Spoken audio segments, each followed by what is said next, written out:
But up jumped Custard, snorting like an engine, clashed his tail like iron in dungeons. With a saber and a clank and a jangling squall, he went at the parrot like a robin at a worm. Looking at the parrot, Belinda became pale with fear and cried for help. All her brave pet could not help her, and everyone fled from the scene. Mustard made a huge cry and ran away. Ink silently went to bottom of house and blinked very smartly. Disappeared in a mouse hole, leaving Belinda all alone in front of the parrot. Their bravery could not do them any good. The parrot gaped at Belinda's dragon and gulped some grog from his pocket flagon. He fired two bullets, but they didn't hit, and Custard globbled him every bit. When everyone played on seeing the parrot, it was a coward a dragon. Custard and who came to rescue and fought the parrot bravely. He jumped in front of the parrot and made large noises, his nose like an engine, indicating his anger. He started to move his tail and it made clattering sound like an iron rod striking the wall of a prison in a dungeon. Then, with all this, the angers sounds as he followed the parrot like a robin follows a worm to eat. Belinda embarrassed him. Mustard licked him. No one mourned for his parrot victim. Ink and Blink in a glee did a garret around the dragon that ate the parrot. In this stanza, Belinda huge Custard and Mustard licked him.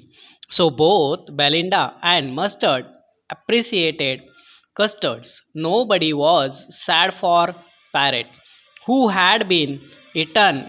Instead, a ink and Blink started dancing in a happy mood around Custard. But presently up spoke little dog Mustard. I would have been a twice as brave if I hadn't been flustered, and up spoke Ink and up spoke Blink. We would have been three times as brave. We think and Custard said, I quite agree that everybody is braver than me. Here presently spoke little dog Mustard. I would have been a twist a brave than if I hadn't been a flush. And the spoke Inca and up to spoke Blinker. Here is the conversation between Inca and Blinker. Then would be have been the three times as a brave. We think. Then Custard said, I quite agree. Then everybody is braver than me, he said.